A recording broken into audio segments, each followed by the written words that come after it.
Berlatar di tengah keramaian kota besar di negara Denmark, cerita akan berfokus pada iring-iringan kendaraan kepolisian pasca tertangkapnya seorang pemuda anggota kelompok gangster. Di mana hari itu, si pemuda berencana akan membongkar semua kejahatan kelompoknya dalam satu agenda persidangan khusus.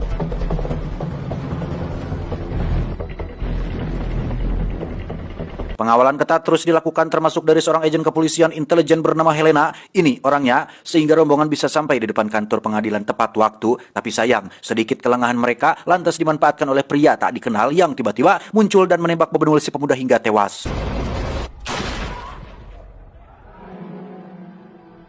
Cerita pun beralih ke sebuah kamar sel tempat tinggal sosok napi karismatik bernama Zaid. Ini orangnya, yang mana hal itu dibuktikan ketika ada seorang napi junior yang tengah diganggu oleh sekelompok napi lain, yang di sini Zaid benar-benar mampu menyingkirkan mereka walau hanya dengan tatapan matanya saja.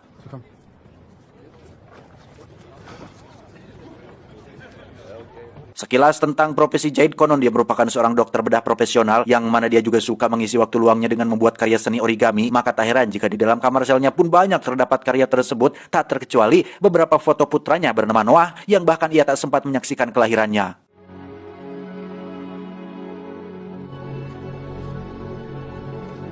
Sejurus, Zaid dipanggil petugas lapas untuk menghadap seseorang yang tak lain adalah Helena. Dia yang telah mengetahui sisi brutal Zaid pun lantas meminta perannya dalam menangkap tokoh di balik aksi kriminal yang terjadi tadi siang. Namun karena merasa tak ada kaitannya, maka Zaid pun menolak mentah-mentah tawaran tersebut meski dijanjikan hadiah kebebasan.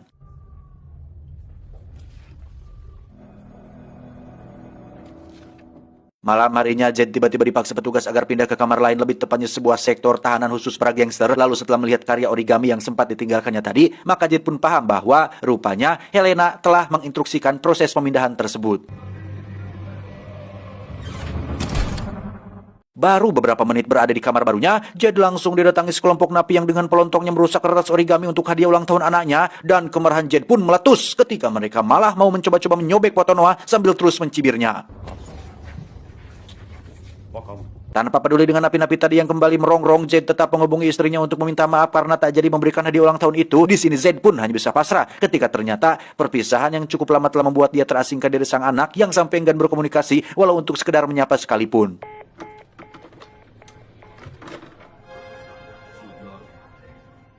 Tak ingin keadaan ini terus berlarut-larut, Zaid pun akhirnya menerima tawaran bebas bersyarat dari Helena, di mana sebelum mengarah ke target utama, terlebih dahulu Zaid harus mampu mencuri perhatian kaki tangannya, yakni seseorang yang bisa disebut sebagai sosok paling berkuasa di lapas ini. Dan tanpa buang-buang waktu, esoknya Zaid pun langsung beraksi sesuai arahan tersebut.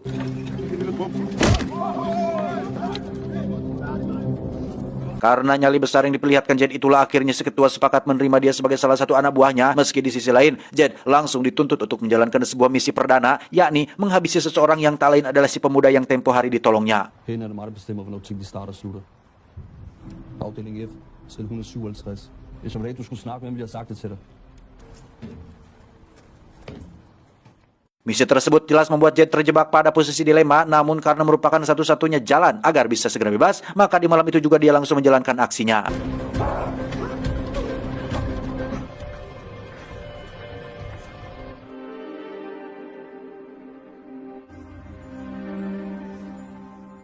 Singkatnya, Zaid pun dibebaskan dan sampailah di depan sebuah apartemen di mana dia bertemu dengan seorang pemuda komplek bernama Didi yang dengan senang hati mengantarkan Zaid sampai di kamar tempat tinggal barunya tersebut.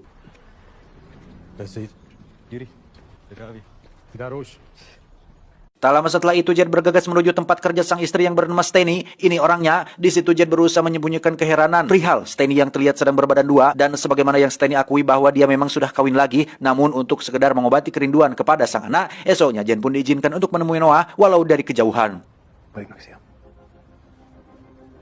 Siang pun berganti malam, langsung dari depan apartemennya Zaid dijemput beberapa orang pria yang salah satu dari mereka bernama Jimmy. Ini bebangusnya. Namun tak lama setelah Zaid berada di dalam mobil mereka, tiba-tiba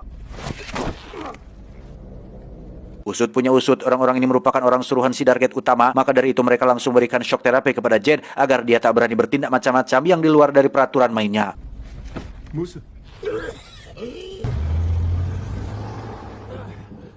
Secara diam-diam Zaid menemui Helena yang kemudian membekali dia dengan beberapa alat bantu yang akan dibutuhkan. Sesaat setelah kembali ke apartemen, tiba-tiba Jimmy CS datang dan membawa Zaid ke suatu tempat di mana rekan satu geng mereka yang bernama Nasar tertembak dan membutuhkan bantuan Zaid sebagai ahli bedah.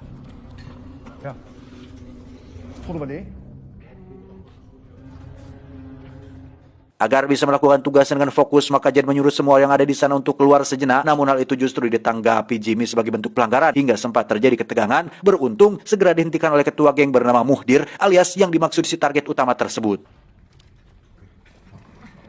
Muhdir sangat berterima kasih atas pertolongan Jed dan akan segera memberikannya pekerjaan. Namun sebelum itu mereka melakukan pertemuan darurat dengan gangster lain di bawah pimpinan sosok brutal bernama Boba tanpa S, sekaligus kelompok yang bertanggung jawab atas aksi penembakan kemarin, hingga disepakati untuk tidak saling rebut zona bisnis mereka masing-masing. Ellers.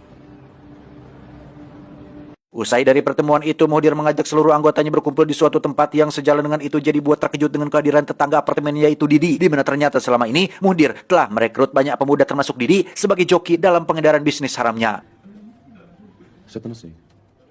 Akhirnya, Jed pun mendapat tugas pertamanya yaitu menjemput pengiriman paket narkoba. Ia berhasil memasang GPS pada mobil yang akan digunakan. Sesaat sebelum Jimmy datang dan kembali mengancam dia akan untuk tidak bertindak macam-macam.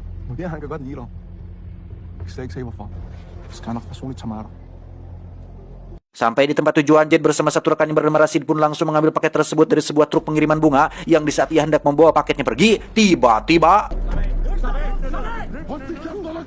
ya, Jed hanya bisa pasrah ketika sekelompok pria bersenjata membawa kabur paketnya. Untung saja ia sempat memasangkan GPS pada mobil mereka juga, sehingga dengan cepat dapat terlacak bahwa mereka tak lain adalah orang-orang yang sengaja diutus Boba.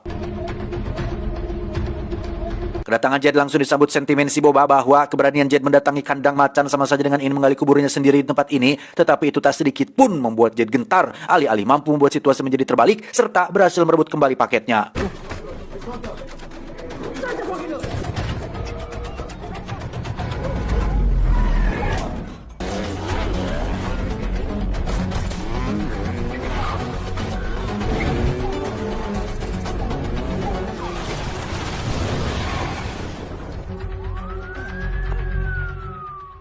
Setibanya kembali di markas, Jed langsung menerangkan kronologi yang terjadi barusan. Bahkan ia pun berasumsi adanya pengkhianat yang telah membocorkan misi rahasia mereka kepada kelompok Boba. Namun Muhdir tidak serta-merta mempercayai semua itu, kecuali setelah Jed menunjukkan bukti sepucuk pistol yang telah ia rebut dari tangan Boba langsung.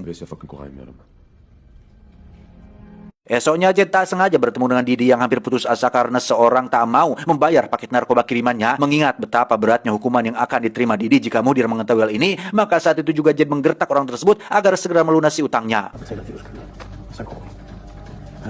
Karena dianggap berhasil dalam tugasnya, maka Muhdir langsung melibatkan Didi pada misi berikutnya, yakni menemani Jed dan Nasar dalam rangka mengepul japrem dari setiap toko di wilayah bisnisnya. Yang ketika mereka ingin memastikan jika kelompok Boba tidak mendatangi tempat yang sama, tiba-tiba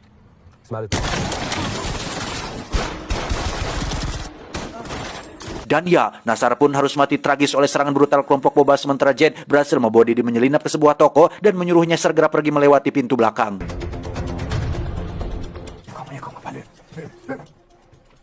Di sini Lena yang mengetahui lokasi keberadaan Jed pun langsung melakukan penyisiran dan akhirnya mereka pun bertemu dalam keadaan masih baik-baik saja. Namun sayang, momen tersebut disaksikan Didi yang ternyata masih belum pergi juga. Dari rekaman video yang Muhdir terima setelah kejadian itu jelas terbukti bahwa memang kelompok Boba lah pelakunya. Sementara di ruangan lain berlangsung obrolan serius terkait GPS yang belakangan mereka temukan pada mobil Muhdir, di mana hal itu sontak membuat Jed merasa bahwa penyamarannya akan segera terbongkar.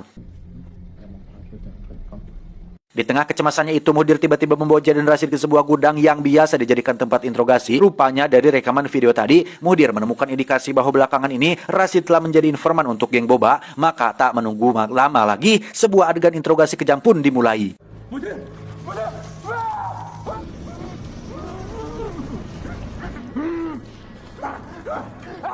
Ketika Jimmy mengancam akan menyiramkan air menggolak itu ke dalam cungap si Rasid, di situ Rasid pun mulai jujur bahwa ia terpaksa melakukannya karena Boba telah mengancam akan menghabisi ibunya. Namun sungguh malang, pengakuan tersebut sama sekali tak berguna karena pada akhirnya Muhdir akan tetap membunuhnya juga.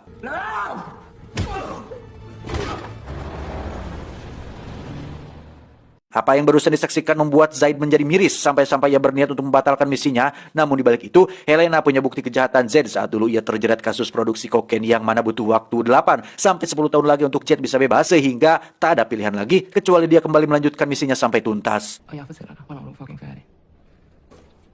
Keesokannya, Jed memberanikan diri meminta izin Steny untuk membawa Noah ke sebuah wahana bermain yang meskipun ini momentum kebersamaan mereka yang pertama kalinya, tetapi Noah terlihat begitu menikmati dan sangat senang bermain wahana dengan Zen. Namun saat perjalanan pulang, mereka diganggu sekelompok orang yang tiba-tiba memberondong mereka dengan tembakan.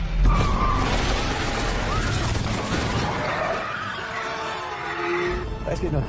Es geht noch. Sebagai seorang ayah, tentu saja Jed ingin sekali menghabiskan seluruh waktunya bersama Noah. Namun apalah daya, dengan semakin marahnya Stanley akibat kejadian barusan, Jed pun berpikir jikalau momen kebersamaan tadi mungkin akan yang menjadi terakhir kalinya. Sepulangnya dari sana, Jed langsung disuguhi pemandangan kamar apartemen yang sudah burak-rakan. Ia pun spontan menduga jika pelaku penembakan dan perusakan ini adalah orang-orang suruhan Muhdir yang ketika dia berusaha memberitahukan hal ini kepada Helena, tiba-tiba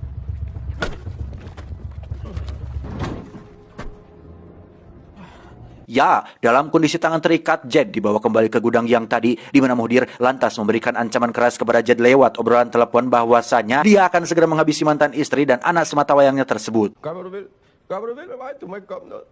Sementara itu, di balik kerasnya intimidasi dari seorang Jimmy yang sebentar lagi akan menjadikan gudang ini sebagai tempat eksekusi, diam-diam Jed mengerahkan segala kemampuan untuk bisa terlepas dari tali pengikat tangannya, dan inilah yang terjadi.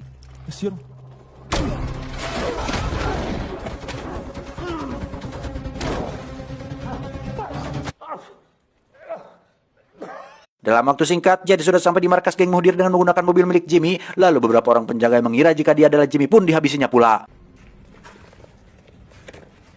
Dan ya, akhirnya Muhdir pun ngurumui dengan tembakan membuat Jed mengenyang kemos dan mati langka. Beruntung Didi yang sebelumnya Jed disuruh pergi ternyata datang lagi untuk menebar ancaman kepada Muhdir. Dan sekecil apapun kesempatan itu, lantas dimanfaatkan Jed untuk melepaskan tembakannya.